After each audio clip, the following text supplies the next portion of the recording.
Olá, seja muito bem-vindo, muito bem-vinda. Eu sou Vanessa Luz e vamos dar aqui continuidade ao livro Comunicação Não Violenta, que tem sido muito interessante. Você já está acompanhando desde o início? Vamos lá. A dor de expressarmos nossas necessidades versus a dor de não as expressarmos. No mundo onde somos frequentemente julgados severamente por identificarmos e revelarmos nossas necessidades, fazer isso pode ser bastante assustador. As mulheres, em especial, estão sujeitas a críticas. Durante séculos, a imagem da mulher amorosa tem sido associada ao sacrifício e à negação de suas próprias necessidades, com o objetivo de cuidar dos outros. Devido ao fato de as mulheres serem socialmente ensinadas a considerar o cuidado com os outros como sua maior obrigação, elas muitas vezes aprenderam a ignorar as próprias necessidades. Num seminário, discutimos o que acontece às mulheres que internalizam essas crenças. Essas mulheres, se chegarem a pedir o que desejam, farão isso de uma maneira que tanto refletirá quanto reforçará a crença de que elas não têm nenhum direito legítimo às suas necessidades e de que estas não são importantes. Por exemplo, por ter medo de pedir o que precisa, uma mulher pode simplesmente deixar de dizer que ela teve um dia cheio, está cansada e gostaria de ter algum tempo à noite para si mesma. Em vez disso, suas palavras saem como se fossem uma causa judicial. Você sabe, não tive um momento para mim mesma o dia todo. Passei todas as camisas, lavei as roupas da semana toda, levei o cachorro ao veterinário, fiz o jantar, fiz a marmita do almoço e liguei para todos os vizinhos para avisar da reunião do bairro. Então, implorando, que tal se você. Não, vem a própria resposta. Seu melancólico pedido provoca a resistência de seus ouvintes, em vez de compaixão. Eles têm dificuldade para ouvir e valorizar as necessidades por trás dos pedidos, e assim sendo, reagem negativamente à sua débil tentativa de argumentar de uma posição em que ela deveria ou mereceria obter dos outros.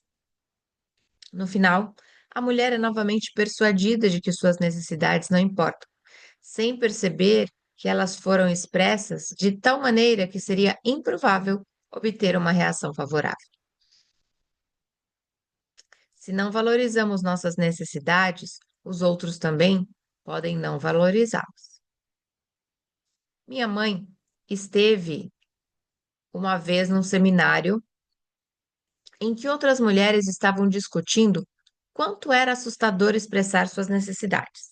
De repente, ela se levantou, deixou a sala e não voltou por um longo tempo. Ela finalmente reapareceu, parecendo muito pálida. Na presença do grupo, perguntei: Mamãe, a senhora está bem? Estou, ela respondeu. Mas de repente percebi uma coisa muito difícil para eu aceitar. O que foi?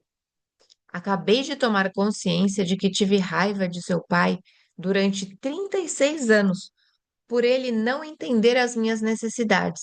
Mas agora percebo que não disse a ele nenhuma vez com clareza do que necessitava.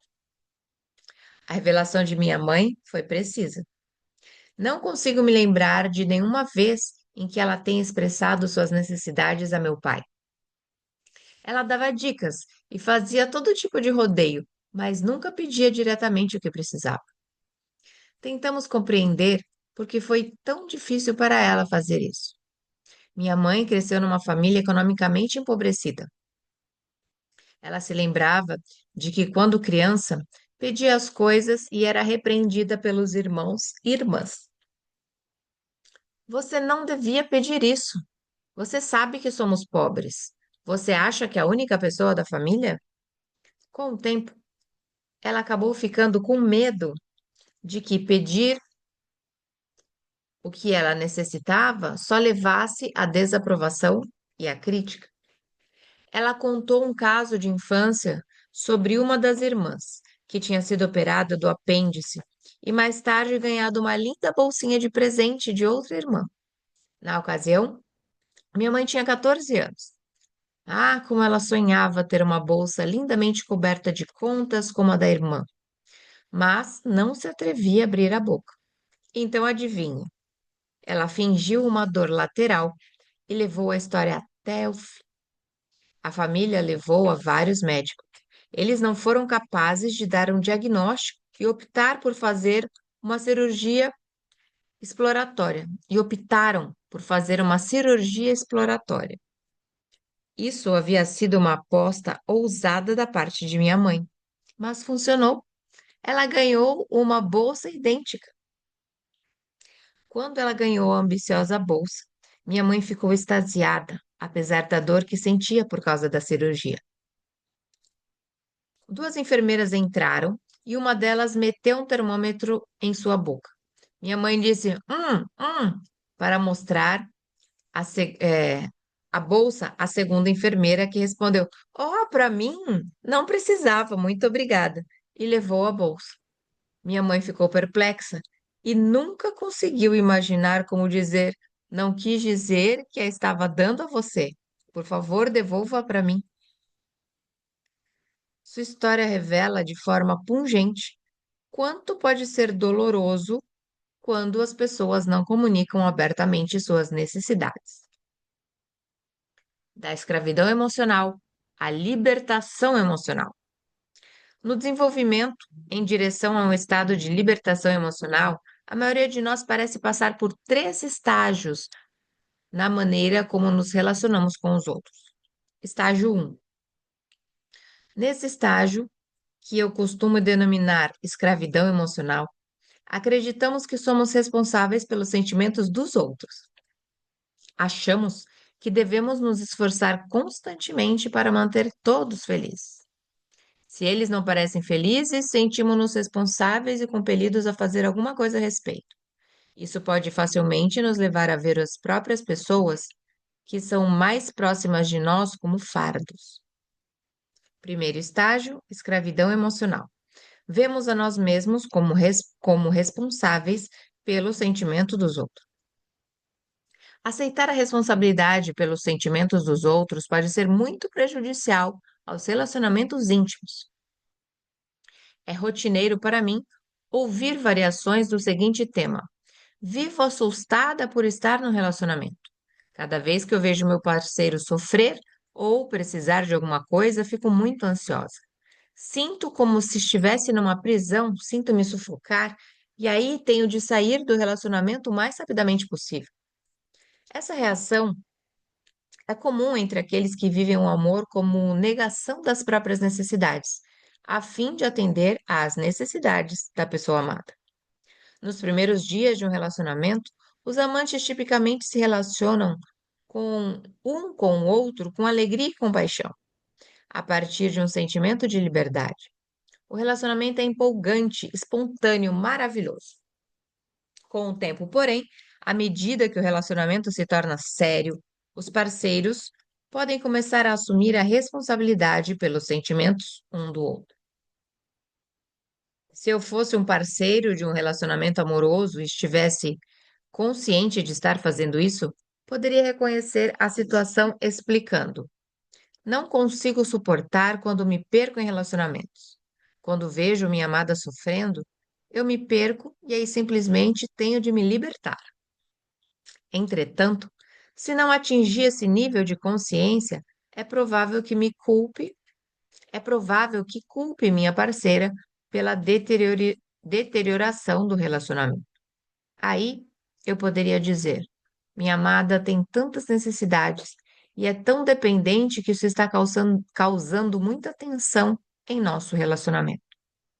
Num caso desses, seria melhor minha parceira rejeitar a noção de que há qualquer coisa de errado com suas necessidades. Só tornaria pior uma situação que já seria ruim se ela aceitasse essa culpa. Em vez disso, Ela poderia ter uma reação empática com a dor da minha escravidão emocional. Então, você está em pânico. É muito difícil para você manter a dedicação e o amor que tivemos sem tornar isso uma responsabilidade, um dever, uma obrigação. Você sente sua liberdade se acabando, porque você acha que tem de tomar conta de mim o tempo todo. Entretanto, se em vez de uma resposta empática ela pergunta: Você está se sentindo tenso porque tem exigido muito de você? Então é provável que nós dois fiquemos enredados na escravidão emocional, tornando muito mais difícil que o relacionamento sobreviva. Segundo estágio, ranzinza. Sentimos raiva. Não queremos mais ser responsáveis pelos sentimentos dos outros. Estágio 2. Nessa fase, tomamos consciência do alto custo de assumir a responsabilidade pelos sentimentos dos outros e por tentar satisfazê-los em detrimento de nós mesmos. Quando percebemos quanto de nossa vida perdemos e quão pouco respondemos ao chamado da nossa própria alma, podemos ficar com raiva. Costumo chamar esse estágio jocosamente de estágio ranzinza, pois, quando confrontados com o sofrimento da outra pessoa, tendemos a fazer comentários ranzinzas como: o problema é seu, não sou responsável por seus sentimentos. Para nós fica claro aquilo pelo que não somos responsáveis, mas ainda temos de aprender como ser responsáveis para com os outros de uma maneira que não nos escravize emocionalmente. À medida que emergimos do estágio de escravidão emocional, pode ser que continuemos a carregar resquícios de medo e culpa por termos nossas próprias necessidades. Assim, não surpreende que acabemos expressando essas necessidades de maneira que parecem rígidas e inflexíveis para os outros. Por exemplo, durante uma pausa de um dos meus seminários, uma jovem expressou quanto gostara dos insights que ganhara em relação ao seu próprio estado de escravidão emocional. Quando o seminário recomeçou, sugeri ao grupo uma atividade. A mesma jovem então declarou positivamente: Eu preferiria fazer uma outra coisa. Senti que ela estava exercendo seu direito recém-descoberto de expressar suas necessidades, mesmo que elas fossem contrárias às dos outros. Para encorajá-la a descobrir o que queria fazer, perguntei: Você quer fazer alguma outra coisa, mesmo que isso entre em conflito com as minhas necessidades? Ela pensou por um momento, então gaguejou: Sim, quero dizer, não. Sua confusão reflete como, no estágio ranzinza, ainda temos de entender que a libertação emocional consiste em muito mais do que simplesmente afirmar nossas necessidades. Lembro-me de um incidente que aconteceu durante a transição de minha filha Marla para a libertação emocional. Ela sempre havia sido a garotinha perfeita, que negava suas próprias necessidades para atender aos desejos dos outros. Quando percebi quanto era frequente ela reprimir seus próprios desejos para agradar aos outros, conversei com ela a respeito de como eu gostaria que ela expressasse suas necessidades com mais frequência. Quando mencionamos o assunto pela primeira vez, Marla protestou, desolada. Mas, papai, eu não quero desapontar ninguém. Tentei mostrar a ela como sua honestidade seria um presente mais precioso para os outros do que procurar se acomodar para evitar que ele se aborrecesse. Também expliquei maneiras pelas quais ela poderia estabelecer empatia com as pessoas quando elas estivessem aborrecidas, sem tomar para si a responsabilidade por seus sentimentos. Algum tempo depois, vi evidências de que minha filha estava começando a expressar mais abertamente suas necessidades. Recebi uma ligação do diretor de sua escola, aparentemente perturbado por uma conversa que ele tivera com Marla, que chegara à escola vestindo um macacão. Marla, ele dissera, garotas não se vestem dessa maneira. Ao que ela respondera: Vá-se ouvir isso. Foi motivo de comemoração. Marla tinha progredido da escravidão emocional para o estágio ranzinza. Ela estava aprendendo a expressar suas necessidades e arriscava-se a lidar com a contrariedade dos outros. É claro que ela ainda tinha de afirmar suas necessidades de uma maneira confortável e que respeitasse as necessidades dos outros, mas tive confiança de que com o tempo isso ocorreria. Terceiro estágio: libertação emocional.